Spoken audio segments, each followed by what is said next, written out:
हर बार की तरह इस बार भी एक और एकेडमिक ईयर शुरू हो चुका है और बहुत सारे बच्चे अपने बोर्ड एग्जाम की प्रिपरेशन में लग चुके हैं। मैं उन बच्चों की बात कर रहा हूं जो सीरियस है अपनी पढ़ाई को लेकर के और बोर्ड एग्जाम की इंपॉर्टेंस को जानते हैं। सीयूटी एग्जाम नहीं भी था या है अभी भी, तब भी बोर्ड एग्जाम की वैल्यू कहीं ना कहीं है और उसका फायदा आपको आगे देखने को मिलता है। तो मैं आपको आज 5 ऐसी चीजें बताने वाला हूं जो आपकी क्लास 12 को बनाएंगी बेस्ट, ठीक है, और इसी का इंपैक्ट आपकी सीयूटी एग्जाम की प्रिपरेशन में बहुत ज्यादा पड़ेगा। तो ये अगर आपने बातें ध्यान रखी तो आपको बहुत ज्यादा फायदा होगा। तो वीडियो को एंड तक देखते रहिए। My name is Aman Mehta and welcome to CUET Adda 24/7 channel. तो स्टार्ट करते हैं। पहला फैक्टर जो बहुत ज्यादा जरूरी है आपके प्रिपरेशन में, और वो क्या है? सबसे पहले आता है बेटा बोर्ड एग्जाम। सर ये तो बोर्ड एग्जाम देंगे ही ऑब्वियसली, आप क्या बता रहे हो इसमें? तो बेटा एक होता है बोर्ड एग्जाम, एक होता है बोर्ड एग्जाम। मतलब एक हाइप शुरू से क्रिएट की गई है क्योंकि सीयूटी तो अभी आया है ना। आपके पेरेंट्स ने, आपके बड़े भाई बहनों ने बोर्ड एग्जाम इतना दिया, बोर्ड एग्जाम का एक खौफ रहा है, तो वो जनरेशन टू जनरेशन पास होता रहेगा क्योंकि ये इंपैक्ट अभी तक क्या कहते हैं लोगों के माइंड पर है कि आपको बोर्ड एग्जाम देना है, बोर्ड परीक्षाएं देनी है। भाई फोटो लगती थी पूरे इंडिया में किसने टॉप किया, तो फोटो लगती है, कुछ तो बात होगी, है ना, न्यूज़पेपर में आ जाता है, कुछ तो बात होगी। तो उस बोर्ड एग्जाम की जो आप एकदम हवा बना के बैठ जाते हो ना, सबसे पहले चाहे कोई भी एग्जाम हो आपको ये काम नहीं करना है। आपको इतना ज्यादा किसी भी एग्जाम को नहीं समझना, अरे भाई ये तो बोर्ड एग्जाम देने जा रहे हैं या फिर हम तो ये वाला एग्जाम देने जा रहे हैं।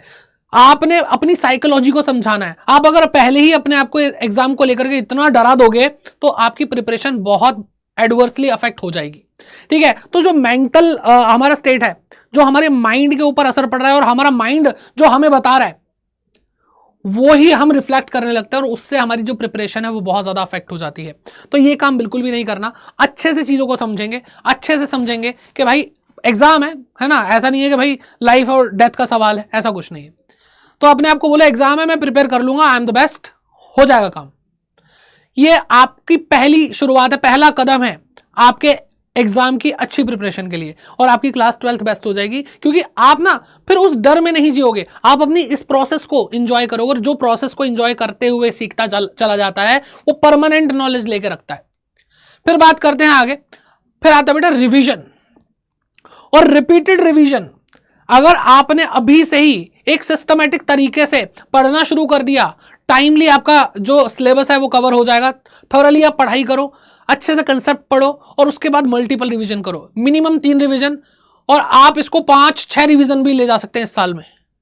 और मैं आपको बता रहा हूं जितनी बार आप चीजों को रिपीट करते हैं ना, जितनी बार आप चीजों को रिपीट करते हैं वो आपकी एक मसल मेमोरी बन जाती है। कहने का मतलब क्या है कि आपको फिर ज्यादा सोचना नहीं पड़ता।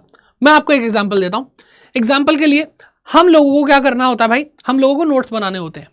आपको पता है नोट्स जो होते हैं वो कैसे बनते हैं या फिर ज्यादा बेहतरीन नोट्स होते क्या है? सिंपल सी चीजें, छोटे होते हैं, शॉर्ट होते हैं, लेकिन उसके अंदर सारी चीजें कवर होती हैं। तो बच्चे पूछते हैं सर नोट्स बनते कैसे हैं?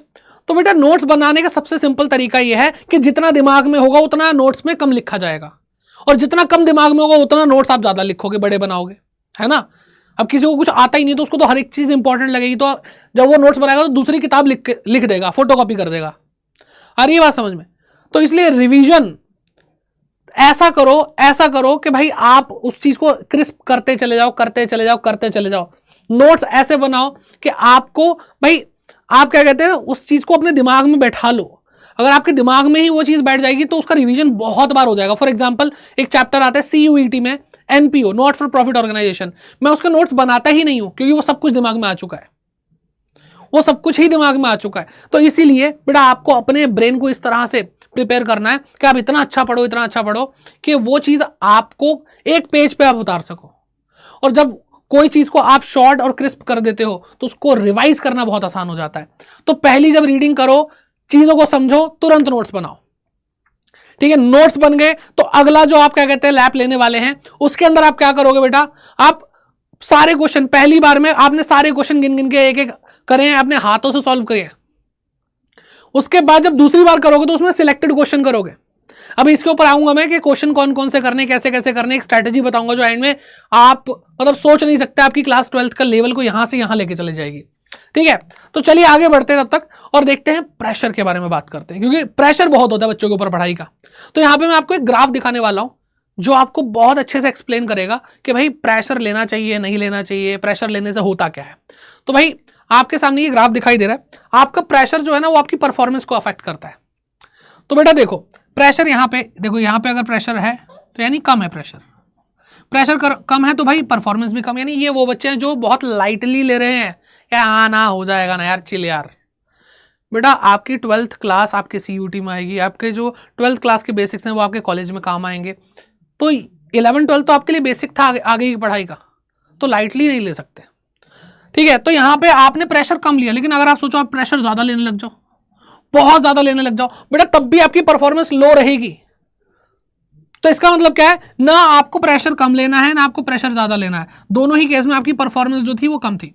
लेकिन अगर आपने थोड़ा बहुत सोचा, हाँ भाई थोड़ी चीज तो है, ढंग की चीज है भाई, पढ़ने लायक चीज है, ऐसे नहीं मैं हल्के में ले लूं, तो आपने ठीक ठाक सा प्रेशर लिया, बहुत ज्यादा भी नहीं लिया, बहुत कम प्रेशर भी नहीं लिया, आपकी परफॉर्मेंस देखो बेटा यहाँ हाई एकदम आ चुकी है, आपकी परफॉर्मेंस एकदम एकदम हाईएस्ट लेवल पे चली जाएगी अगर आप प्रेशर को हैंडल कर पाएंगे। ना ज्यादा आप किसी चीज को हल्के में लेंगे, ना ज्यादा आप बहुत एक्सट्रीम लेवल पे प्रेशर लेंगे, भाई दिन रात पढ़े जा रहे हो। आपने देखा होगा कई बच्चे ऐसे हैं कि भाई पढ़े जा रहे हैं हो कुछ नहीं रहा। और आपने वो बच्चे भी देखे होंगे कि भाई बैलेंस पढ़ाई कर रहे हैं, सिस्टम बना रखा है, और साथ ही साथ आप क्या कर रहे हो बेटा, अपना हॉबीज को भी परस्यू कर रहे हो, आप अपनी पर्सनल लाइफ को भी इंजॉय कर रहे हो, अपने फ्रेंड्स हैं, आपकी फैमिली है, उसके साथ टाइम स्पेंड कर रहे हो, और आप पढ़ाई के टाइम पे पढ़ाई भी अच्छी करते हो। ऐसा नहीं है आप प्रेशर नहीं लेते। अब जैसे जैसे दिन बीतेंगे, जितना आप डिले करते जाओगे, प्रोकास्टिनेट करोगे, वैसे वैसे आप चीजों को बेकार करते चले जाओगे। और ये जो ग्राफ है वो यहां से आते आते आपकी क्या कहते हैं, आपकी प्रेशर का जो पॉइंट है वो यहां तक आ जाएगा और आपकी परफॉर्मेंस लो होती चली जाएगी। आपको प्रेशर लेना शुरू करना है, लेकिन यहां पे रुक जाना है। इससे ज्यादा प्रेशर लोगे तो आप डिक्लाइन करोगे बेटा, आपकी जो क्या कहते हैं परफॉर्मेंस है वो कम होने लग जाएगी। ठीक है, इस बात का ध्यान देना। तो इस ग्राफ का सीधा सीधा लेना देना है कि आप कितना लेजी हैं, कितना आप चीज़ों को टाल रहे हैं कि बाद में कर लेंगे। तो लास्ट में तो बेटा प्रेशर बढ़ेगा ही ना, तो प्रेशर बनाना नहीं है अपने ऊपर। तो रोज का काम रोज करोगे, काम बनता चला जाएगा। ठीक है, फिर आती है बात हैंड राइटिंग की।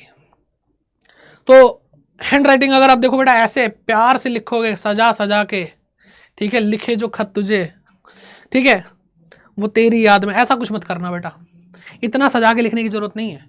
आपको ये जो टिप देने वाला हूं ये बहुत लाजवाब है बेटा। आप पढ़ाई शुरू करते हो, आपने रफ रजिस्टर ले लिया, फटाफट क्वेश्चंस कर लिए, ठीक है, अच्छी बात है। लेकिन क्या आप ऐसा कर सकते हो आज से ही, आपके पास अभी सफिशिएंट टाइम है, आज से ही क्या काम, आप एक ऐसा काम कर सकते हो कि आप वो स्पीड में लिख रहे हो, उतनी ही क्लैरिटी से लिख रहे हो जितना आप एग्जाम टाइम पे लिखोगे। मतलब सपोज आज आप एग्जाम पे बैठे हो, बोर्ड एग्जाम में, आपका फाइनल एग्जाम है बेटा, वहां पे आप बैठ करके किस स्पीड में लिखोगे कि 3 घंटे से पहले आपका पेपर हो जाए। हैंड राइटिंग एकदम मोतियों जैसी भी नहीं लिख सकते हो, और आप बहुत तेज भी नहीं लिखोगे, बहुत स्लो भी नहीं लिखोगे। तो वो इमेजिन करो, आज से ही उतनी ही स्पीड में, उतनी ही नीट एंड क्लीन राइटिंग में लिखना शुरू कर दो। चाहे आपको रफ काम करना है, चाहे आपको फेयर काम करना है, वो राइटिंग अगर आपने पकड़ ली तो आप बेटा आज लगभग 7-8 महीने हैं आपके पास, आराम से आप करते रहोगे। और जब आप एग्जाम में बैठोगे तो आपको कुछ अजीब सा फील नहीं होगा, आपको रेगुलर जैसे आप क्वेश्चन सॉल्व करते हो आपको वैसा ही फील होगा, और आपको यह भी फील नहीं होगा मेरा एग्जाम छूट रहा है या नहीं छूट रहा है। समझ में आ रही है बात? तो हैंड राइटिंग, प्रेजेंटेशन उसी हिसाब से रखो। आज से ही उतना काम करना शुरू कर दो हैंड राइटिंग पे, प्रेजेंटेशन पे। अपने पेपर को सॉल्व करना, अपने क्वेश्चंस को सॉल्व करने का तरीका वही रखो जैसे आज ही एग्जाम हो। ठीक है, ये एक प्रो टिप है जो आपकी साइकोलॉजी को अफेक्ट कर रही है बेटा, कि मैं तो ऐसे ही लिखता हूं, पेपर में भी ऐसे ही लिखूंगा। सोचो आज वही स्पीड, वही राइटिंग में आप अगर लिख रहे हैं, वही प्रेजेंटेशन के साथ आप लिख रहे हैं जैसा आप एग्जाम में करोगे। अभी बच्चे क्या करते हैं, गंदा लिख देते हैं ना, ऐसे लिख दिया, यूं करके लिख दिया। पेपर में बिल्कुल एकदम मोतियों की तरह लिखेंगे, कैश अकाउंट डेबिट, ठीक है, अरे लाइन खींचनी है, यहाँ पे भी लाइन खींचनी है, यहाँ पे टू लिखना है, कैपिटल लिखना है, यहाँ पे अमाउंट लिखना है, यहाँ पे नरेशन लिखनी है। तो बेटा आज से हैबिट करो ना, ऐसी आज से हैबिट बनाओ। आपको लगेगा मैंने तो बहुत अच्छे से पढ़ाई करी थी, मैं तो भाई 1 घंटे में 5-6 क्वेश्चन कर लेता था, बड़े बड़े क्वेश्चन जो 1-1 घंटे में होते, पता नहीं पेपर में क्यों नहीं होते। ये रीजन है। ठीक है, नेक्स्ट, और जो कि सबसे बढ़िया पॉइंट आपके लिए है वो है आपका PYQ स्ट्रेटजी। ये मुझे फील होता है, आप अपने विचार हैं वो कमेंट सेक्शन में लिख के जा सकते हैं। ये मुझे फील होता है कि आप अपनी पढ़ाई करिए, कंसेप्ट क्लियर कीजिए और जो बेसिक क्वेश्चंस हैं उनको कर लीजिए,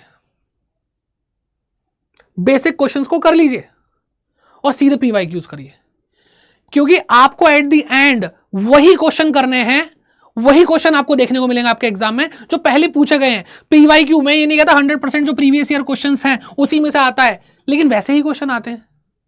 मैं कहता हूं भाई 60% भी अगर PYQs में से आ गया तो ऑटोमेटिकली आपके 60% तो सिक्योर हो गया ना। तो आपको क्या करना है बेटा, आपको एक बेसिक लेवल के क्वेश्चंस करने हैं जिससे आपको कॉन्फिडेंस आ जाए कि मैं हर तरह का क्वेश्चन कर सकता हूं। आफ्टर दैट आपको क्या करना है बेटा, PYQs पे एकदम जंप करना है। यानी जो बच्चे प्रिपरेशन कर रहे हैं और एग्जाम से 1-2 महीने पहले PYQ लगाना शुरू करेंगे, आपने तो अपना बेसिक क्लियर करते ही PYQ कर दिया। अब जब आप ऐसा कर लोगे तो आपके चांसेस सबसे ज्यादा बढ़ जाएंगे अपने बोर्ड एग्जाम में अच्छा करने के। क्यों? क्योंकि आप वो क्वेश्चन करो जैसे पेपर में आते हैं। आपने फालतू की रेफरेंस बुक नहीं ली, आपने कुछ नहीं करा, आपने बस अपना बेसिक क्लियर करा, कुछ क्वेश्चंस करके देखे, हाँ मुझे कॉन्सेप्ट समझ में आ गया जो सिखाया है, अब मैं PYQ ही करूंगा, सीधे PYQ के सैंपल पेपर करूंगा। ठीक है, यानी सबसे पहले आपने उस चीज को कवर कर लिया जो सबसे इंपॉर्टेंट थी। तो आप खुद अब भी इस बात को सोच के देखो कि बाकी बच्चों में और आप में कितना फर्क आ जाएगा, सिर्फ इस बात से कि आपने वो क्वेश्चन पहले कर लिए जो बच्चे एकदम एंड में करते हैं। टाइम बचेगा तो भाई फालतू के क्वेश्चंस भी कर लेंगे, लेकिन मेन जो चंक था वो तो हम कर चुके हैं। जो एंड में PYQ उठाएंगे, कुछ लोग पूरे कर पाएंगे, कुछ लोग पूरे नहीं कर पाएंगे, लेकिन आप माय डियर स्टूडेंट आप रॉक करके दिखाएंगे। तो आई होप आपको ये स्ट्रैटेजी अच्छी लगी होगी। ये 5 पॉइंट आपकी क्लास 12 को बेहतरीन बनाएंगे, ये मैं मतलब दिल से विश्वास करता हूँ। ऐसे नहीं है कि बनाने के लिए बस वीडियो बना दी, मैं दिल से विश्वास करता हूँ अगर आप इन बातों की गहराइयों को समझ पाए होंगे। ठीक है, तो चलिए मैं आपको बता सकता हूं कि भाई आपको अगर प्रिपरेशन करनी है अच्छे से तो आप हमारे साथ भी जुड़ सकते हैं। कैसे? Adda247 ऐप डाउनलोड कर सकते हैं या फिर गूगल पे जाके सर्च करेंगे adda247.com, आपको वेबसाइट दिख जाएगी। यहाँ पे आपको भाई ऑल कोर्सेज दिख रहा है, यहाँ पे आपको क्लिक करना है। ठीक है, यहाँ पे UGPG एंट्रेंस एग्जाम पे क्लिक करना है, यहाँ पे CUT UG पे क्लिक करना है। कॉमर्स से हैं या साइंस से हैं या आर्ट्स से हैं, सब कुछ आपको मिल रहा है बेटा। आपको क्लास 12th और CUT दोनों की तैयारी एक साथ कराई जाएगी। ठीक है, तो आप जैसे कॉमर्स के लिए अगर हम देख लेते हैं तो बेटा अगर आप ड्रॉपर है तो उन्नति बैच लेंगे। अगर आप बेटा क्लास 12th के स्टूडेंट है जो पहली बार पढ़ रहे हैं तो बेटा वो आप CUT एम्बिशन बैच 2025 का लेंगे, जिसमें आपको पहले 12th क्लास के लिए पढ़ाया जाएगा, फिर आपको बोर्ड एग्जाम के लिए भी पढ़ाया जाएगा। और अगर आप महापैक ले लेते हैं तो बेटा आपको सारे बैचेस का एक्सेस मिल जाएगा जो 2025 के लिए आने वाले हैं, जितने भी बैचेस हैं, चाहे आपके जितने भी CUT के बैचेस हैं। ठीक है, तो आपको अगर आपने ये ले लिया तो आपको ये ऑटोमेटिक मिल जाएगा। ठीक है, और आपको इसमें बुक्स भी मिल रही है, विदाउट बुक वाला भी है। मैं आपको फिलहाल ये दिखा देता हूँ एम्बिशन बैच आप कैसे लेंगे। बाय नाउ पे क्लिक करना है और एंटर कूपन कोड पूछ रहा है तो आप कूपन कोड एंटर कर देंगे बेटा, क्या Y550। ठीक है, इससे आपको डिस्काउंट मिल जाएगा। जो प्राइस आपको दिख रहा है इतना पे नहीं करना है, Y550। जैसे ही आप अप्लाई करेंगे तो 9959 का आपको ये प्राइस पड़ेगा, जो कि आपके पूरे साल भर की फीस है। आप एक सब्जेक्ट को पढ़ने के लिए पूरे साल भर में इससे ज्यादा अमाउंट पे कर देते हैं।